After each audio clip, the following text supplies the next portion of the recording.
Coaching में जितने भी सर होते हैं पढ़ाते हैं वो सब इस बात को बताते हैं। दृष्टि आईएएस की फ़ीस कितनी है? हाँ, करंट अफेयर्स के लिए मैं क्या क्या पढ़ता हूँ, मैं दृष्टि में पढ़ता हूँ तो मैं वहाँ का एक्सपीरियंस ही आपको शेयर कर पाऊँगा। लोग इतना पढ़ना चाहते कि पढ़ ही नहीं पाते हैं। तो विकास सर का एक वीडियो है यूट्यूब पे, उनकी एक और वीडियो देखो, सारी चीज़ें मैंने सर से ही सीखी हैं। मैंने एक डायरी बनाई थी, अगर आप चाहो तो मैं साथ में लिया हूँ डायरी, आपको दिखाता हूँ।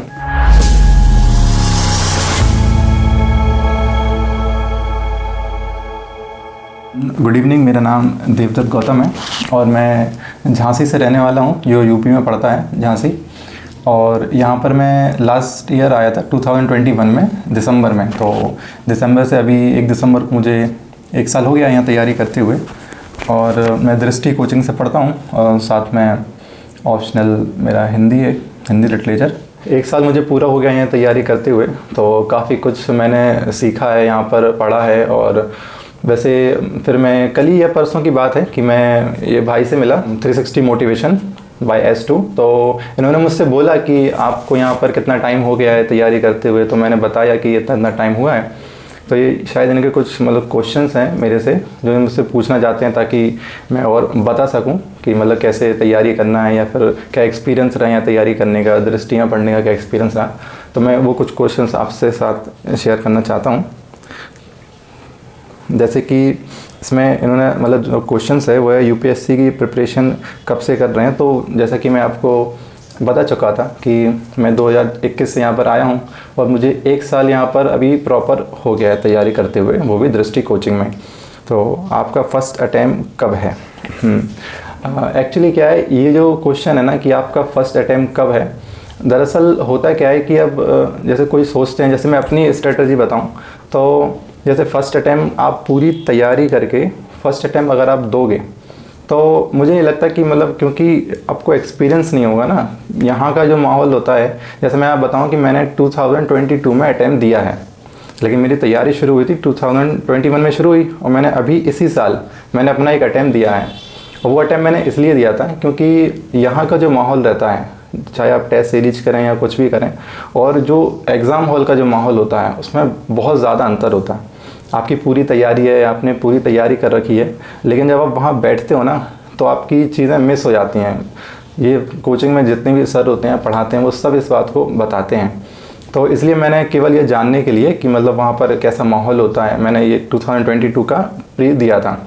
एक्चुअली मेरी पॉलिटी कंप्लीट हो चुकी थी, तो मैंने सोचा कि मैं ये देख भी लूँगा कि मेरी पॉलिटी में कितने क्वेश्चन सॉल्व हो रहे हैं और मैं वहाँ का माहौल भी जान लूँगा। तो इस तरह से मैंने वहाँ पर दिया और मुझे वहाँ लगा भी देख के कि नहीं, वहाँ का माहौल सच में अलग होता है यहाँ के माहौल से। अगर आप पहली बार, आप कितनी भी तैयारी करके जा रहे हो, अगर आप पहली बार देने जा रहे हो तो आपकी चीज़ें मिस हो जाएंगी बहुत सारी। तो मैंने वहाँ देखा और फिर मैं अगले साल भी अटैम्प्ट दूंगा। और जो मेरा फाइनल अटैम्प्ट है, जैसा कि उन्होंने पूछा कि आपका फर्स्ट अटैम्प्ट कब दोगे, तो जो मेरा अटैम्प्ट है जो मैं अपनी पूरी फुल प्रिपरेशन के साथ दूंगा वो मेरा 2024 का है। क्योंकि अगर आप धीरे धीरे तैयारी करते हुए चलेंगे तो मेरा मानना है कि, और सर लोग भी ऐसा बताते हैं कि अगर आप अच्छे से, भले ही आप स्लो चलें लेकिन आप कंटिन्यूसली अगर तैयारी कर रहे हैं अपनी, तो वो हो जाएगी सक्सेस। दृष्टि आईएएस की फ़ीस कितनी है? हाँ, तो जैसा कि 2021 में आप भी जानते हो लॉकडाउन लगा हुआ था, तो उसके बाद मैंने पहले फ़ोन पे पूछा कि फ़ीस का क्या है स्ट्रक्चर वगैरह, तो उन्होंने मुझे बताया कि 1,80,000 रुपये फ़ीस उस समय थी। तो मैंने बोला ठीक है। फिर मैं अपने फादर के साथ यहाँ पे आया, ऑफिस गया, ऑफिस में पूरी हमने बताया, तो उन्होंने बताया कि 1,80,000 रुपये पूरी फ़ीस है, जिसमें ऑप्शनल भी इंक्लूड है। और हाँ, ऑप्शनल अगर आप अलग अलग लेते हो, जैसे कि अगर आपने हिस्ट्री ऑप्शनल लिया या पॉलिटी ऑप्शनल लिया तो थोड़ी बहुत ऊपर नीचे हो जाती है फ़ीस। अब जैसे कि मैंने ऑप्शनल जो लिया था वो था हिंदी लिटरेचर, तो मेरी जो फ़ीस हुई थी वो 1,80,000 रुपये ही हुई थी, लेकिन मैंने इंस्टॉलमेंट में दी थी, जो कि फर्स्ट इंस्टॉलमेंट मेरी थी 1,06,000 रुपये की। फिर 1 महीने बाद मुझे करने थे 34,000, जो कि 3 बार करना थे, 34, 34 और 34। और फिर लास्ट जो थी इंस्टॉलमेंट वो थी 17,000 की। तो अगर उसको टोटल करेंगे तो लगभग 1,90,000 या 95,000 हो जाएगा। इस तरह से वो थी मेरी फ़ीस। कितने आवर्स पढ़ते हैं आप? हाँ, तो जैसे कि उन्होंने पूछा कि मतलब मैं कितने आवर्स पढ़ाई करता हूँ, तो दरअसल इस बात को तो मैं देखो, जैसे कि आपने बहुत सारी वीडियोस में भी देखा होगा कि लोग कहते हैं कि 10 घंटे भी पढ़ना होता, 15 घंटे भी पढ़ना होता। लेकिन जो मैंने सर से एक्सपीरियंस किया, जो सर ने मुझे बताया कोचिंग में, तो सर बोलते हैं कि देखो आप कितने आवर्स पढ़ते हैं इससे मैटर नहीं करता। मैटर पहले ये करता है कि आप अपनी कैपेसिटी देखो कि आपको कितनी देर में समझ आती हैं चीज़ें।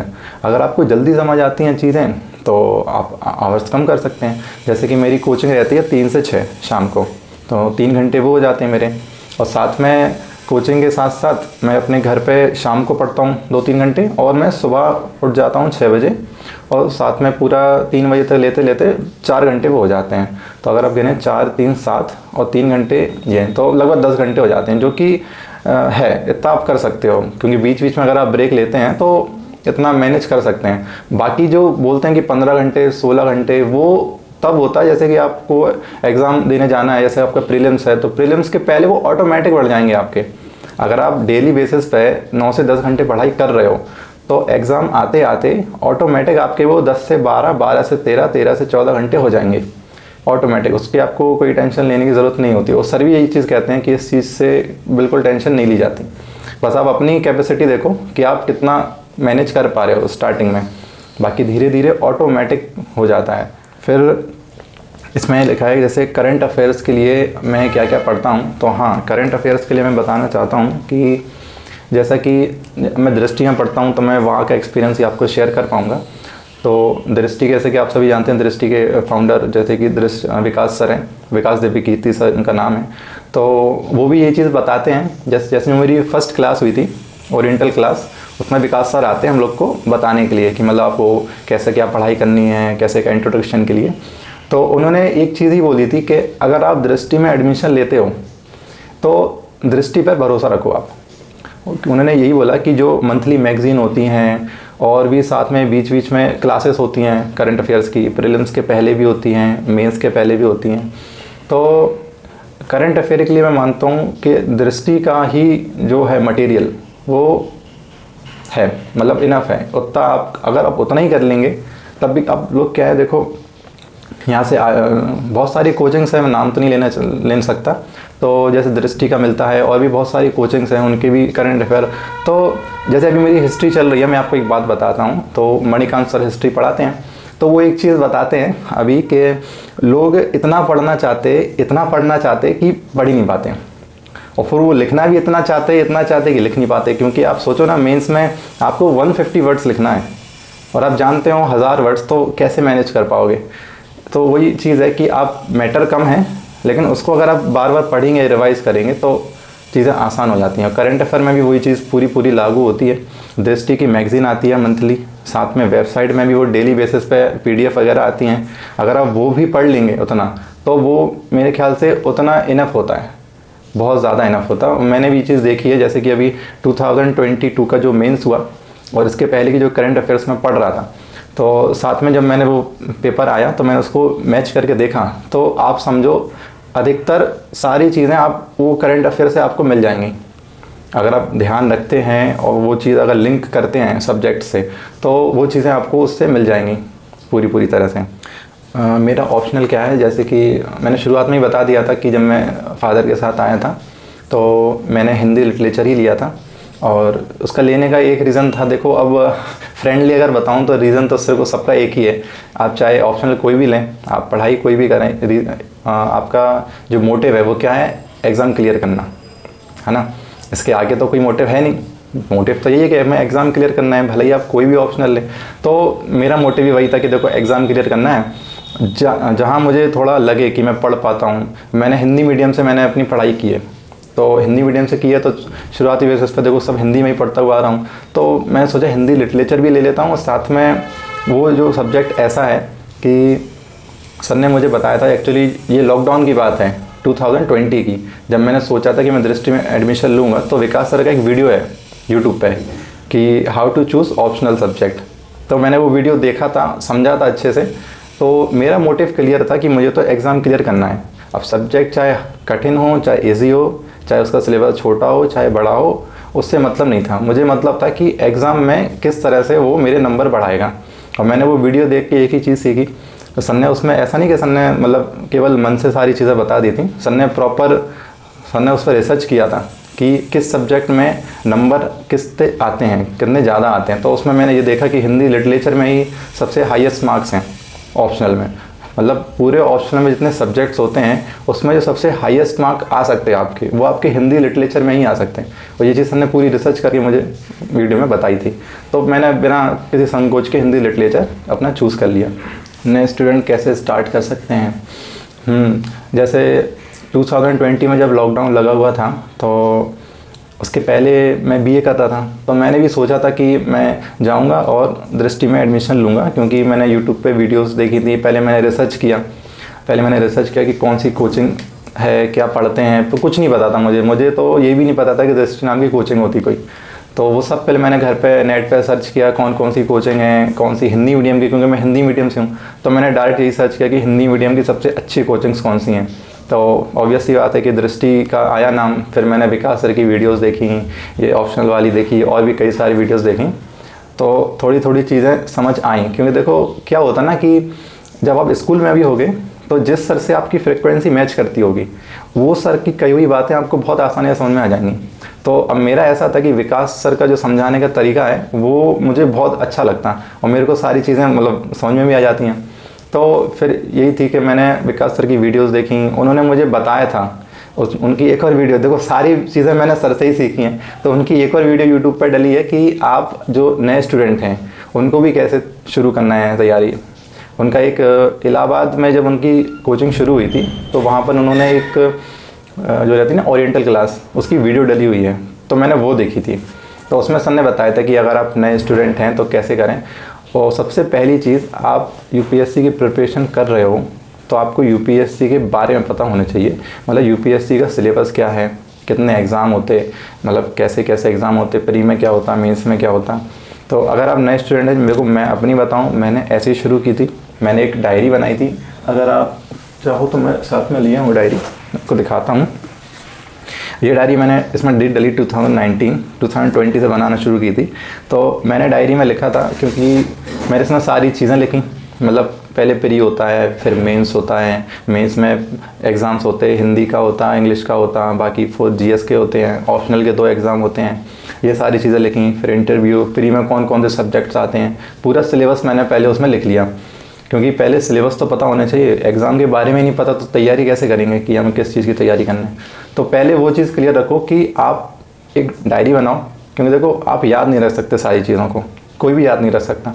एक डायरी बनाओ, डायरी में पूरी चीज़ें नोट कर लो आप। कम से कम सिलेबस तो आपको याद होना ही होना चाहिए कि क्योंकि देखो मेंस का सिलेबस थोड़ा सा अलग है, प्री का सिलेबस थोड़ा सा अलग है, तो कम से कम उतना आपको पता होना चाहिए। तो ऐसे स्टार्ट कर सकते हो। और साथ में लोग बोलते हैं कि देखो एनसीईआरटी पढ़ना बहुत ज़रूरी होता, तो मैं अपनी बताऊं, देखो मैंने एनसीईआरटी नहीं पढ़ी, मैंने पढ़ी थी केवल मैंने हिस्ट्री और ज्योग्राफी की 6th, 7th, 8th 3 क्लास की मैंने पढ़ी है। क्योंकि मैं मैथ्स से था, मैथ्स स्टूडेंट हूँ मैं, 11th 12th में मैंने मैथ्स लिया था, तो इसलिए मैंने 6th, 7th, 8th की हिस्ट्री पढ़ ली थी एनसीईआरटी की। साथ में जब मैं दिल्ली में आया और सर का ओरिएंटल क्लास मैंने ली, तो सर ने खुद ये बोला था कि आपको, अगर आपने एनसीईआरटी पढ़ी हुई है तो बहुत अच्छी बात है, अगर आपने नहीं पढ़ी तब भी अच्छी बात है। हाँ, अगर एनसीईआरटी जैसे अगर आप ग्रेजुएशन कर रहे हैं, ग्रेजुएशन के अगर आप फर्स्ट ईयर में हैं, सर ने ये चीज़ बोली, उस समय तो मैं सेकंड ईयर हो गया था मेरा क्लियर। तो सर ने बोला अगर आप फर्स्ट ईयर में हैं तो पहली चीज़ फर्स्ट ईयर में आप तैयारी मत करो, अगर आप घर पे हो तो आप एनसीईआरटी पढ़ लो।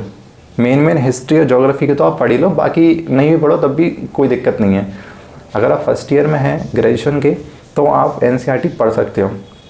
हाँ, सर ने बोले अपना, फिर सेकंड ईयर आते आते, हाँ अगर सेकंड ईयर में स्टार्ट कर रहे हो तो बहुत अच्छी बात, सेकंड ईयर में स्टार्ट कर सकते हो, थर्ड ईयर में। लेकिन एनसीईआरटी का अगर ये है कि अगर आपको पढ़ना है तो वो आप कोचिंग के पहले पढ़ो, कम से कम 1 साल पहले। अगर आपने सोच लिया कि मैं 1 साल बाद तैयारी करूँगा, तब आप एनसीईआरटी पढ़ लो। अब आप ये सोच रहे हैं कि मैं अगले महीने से तैयारी शुरू कर रहा हूँ और मैं एनसीईआरटी शुरू कर दूँ, तो आपको टाइम ही नहीं मिलेगा।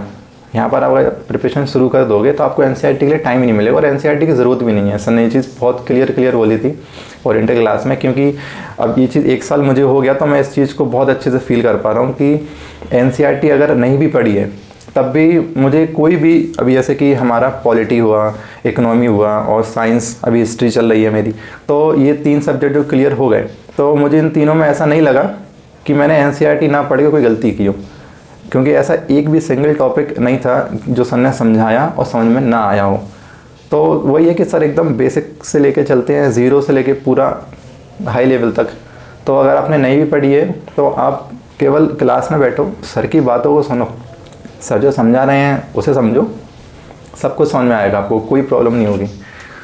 तो वही चीज़ है कि अगर आपको एनसीईआरटी पढ़ना है तो आप 1 साल पहले वो पढ़ सकते हो, और साथ में कम से कम आपको एक डायरी तो बनानी चाहिए जिसमें आप सारी चीज़ें पहले लिख पाओ। यूपीएससी का एग्ज़ाम्स कितने होते हैं, कैसे देते हैं, ऑप्शनल में क्या लूँ, ऑप्शनल का कैसे कैसे होता है, वो सारी चीज़ें तो आपको लिखनी चाहिए। मोटिवेट कैसे रहते हैं, ये क्वेश्चन तो थोड़ा सा अच्छा है, मतलब अलग भी है, क्योंकि देखो मोटिवेशन का ऐसा रहता है कि मोटिवेशन सबका अलग अलग होता है ना। जैसे कि आपको किसी और चीज़ से मोटिवेशन मिलता होगा, मुझे किसी और चीज़ से मोटिवेशन मिलता है, तो मैं आपको अपनी बताऊंगा, अगर आप कुछ रिलेट कर पाएँ उससे तो अच्छा है। तो मुझे जो मोटिवेशन मिलता है, देखो मैं आपको सच बताऊं, बाहरी चीज़ से अगर आपको जो मोटिवेशन मिलता, अब मैं थोड़ा आध्यात्मिक किस्म का हूँ मतलब मेडिटेशन वगैरह अपन करते हैं, देखो करना भी चाहिए, यहाँ पर काफ़ी प्रेशर पड़ता है ना। अगर आप 15 मिनट भी मोटिवेशन करते हैं मेडिटेशन तो उससे भी काफ़ी अच्छा होता है। और मोटिवेशन की अगर बात करें तो मोटिवेशन, सबसे बड़ा मोटिवेशन आप खुद हो। आपको खुद से ज़्यादा मोटिवेशन कहीं किसी और चीज़ से नहीं मिल पाएगा। जब आपको लगे कि मेरी पढ़ाई नहीं चल रही है या फिर मन नहीं हो रहा पढ़ाई करने का, जस्ट एक बार आप शांति से बैठो अपने कमरे में शांति से और सोचो कि मैं, अगर आप यहाँ पर बाहर आए हैं घर से प्रिपरेशन करने, तो आप सिंपल सा वही चीज़ सोचो कि मुझे कब तक एग्ज़ाम क्लियर करना है, ये चीज़ सोचो। और ये चीज़ सोचो कि मेरी तैयारी कितनी हो गई। अब हो सकता है कि उससे हो सके लोग डिप्रेस भी हो जाएं कि यार मेरी तो तैयारी नहीं हुई और एग्ज़ाम भी आने वाला है। तो देखो डिप्रेशन से मोटिवेशन नहीं आता, आपको मोटिवेशन इस चीज़ से लेना है कि आपको दोनों पहलू देखना कि मेरी तैयारी कितनी हो गई और मेरी तैयारी कितनी नहीं हुई। बस ये चीज़ आप बैठ के अगर खुद से सोचेंगे तो अपने आप मोटिवेशन आ जाता है। देखो और साथ में देखो जो वीडियोस वगैरह होते हैं, हाँ ऐसा नहीं है कि मतलब वीडियोस नहीं देखेंगे, वीडियोस देख सकते हैं आप। जैसे कि मोटिवेशन देखना है, जैसे कि इसमें यूट्यूब पे ट्रेनिंग डली हुई है, ट्रेनिंग आईएएस की कहाँ पर होती है, वो सारी वीडियोस देखो। तो वीडियोस ऐसी देखो जो आपको फ्यूचर की हों, जैसे कि आईएएस की ट्रेनिंग कहाँ होती है, आईएएस बहुत सारे जो आईएएस हैं, एक मैं आपको बताता हूँ, दीपक रावत सर हैं आईएएस, तो उनकी वीडियोस मैं देखता हूँ, वो डालते हैं काफ़ी सारी। तो ये सब देख के अपने आप फिर अंदर से मोटिवेशन आ जाता है। मोटिवेशन वो नहीं है कि आपने वो 5-6 मिनट की कोई वीडियो देख ली, वो मोटिवेशन अलग होता है। देखो आप पढ़ाई कर रहे हो तो आपको पढ़ाई का मोटिवेशन देखना। मोटिवेशन क्या होता है कि आप जिस चीज़ की तैयारी कर रहे हो उस चीज़ का जोश आप में भर जाए। तो वो कैसे भरेगा, तो वही चीज़ है कि आप यहाँ वहाँ की वीडियो के अलावा मतलब जो आईएएस की प्रॉपर ट्रेनिंग वगैरह है या और भी जो आईएएस आप देख सकते हो सर्च करके, जैसे मैंने एक बताया दीपक रावत सर हैं, तो उनकी वीडियोस में देखता हूँ तो मुझे काफ़ी अच्छा लगता है कि यहाँ देखो कितने बढ़िया हैं। तो अपने आप अंदर से मोटिवेशन आ जाता है कि नहीं चलो पढ़ते हैं, जल्दी से पढ़ते हैं। और बाकी देखो मोटिवेशन हर जगह से मिल सकता है आपको, बस आप थोड़े से अगर अलर्ट हैं। तो जैसे मैंने आपको बताया, अगर आप घर से बाहर तैयारी कर रहे हो तो ये चीज़ तो देखो सारे सर लोग बताते हैं कि आप ये चीज़ सोच सकते हो अगर आप अपने फैमिली से थोड़े ज़्यादा क्लोज हो, कि फैमिली आपके लिए देखो जो भी कर रही है वो चीज़ देखो अलग मोटिवेशन हो जाता है। वो आप बैठ के अकेले में ही सोच सकते हो कि किस तरह से आपको मंथली आ रहा है या जो भी है, वो चीज़ अब पर्सनल मोटिवेशन होता है, वो तो आप खुद से ले ही सकते हैं, मतलब ऑल टाइम मोटिवेशन है। तो आई होप मैंने जितना भी बताया, देखो मैंने खुद को लेके बताया, क्योंकि जितना भी मुझे एक्सपीरियंस रहा 1 साल में तो मैंने वही चीज़ बता पाई, शेयर कर पाई। तो आई होप आपको पसंद आई होगी, आपको कुछ चीज़ें समझ में भी आई होंगी और शायद कुछ चीज़ें रह भी गई होंगी जो मैं नहीं ले पाया, क्योंकि मेरे को खुद का एक्सपीरियंस उतना ही है। तो आपको जितनी भी चीज़ें अच्छी लगी हों, आपको कुछ चीज़ें अगर हेल्प करी हों तो इस चैनल को आप सब्सक्राइब करिएगा, लाइक करिएगा और शेयर करिएगा। 360 motivational by S2। Okay, thank you.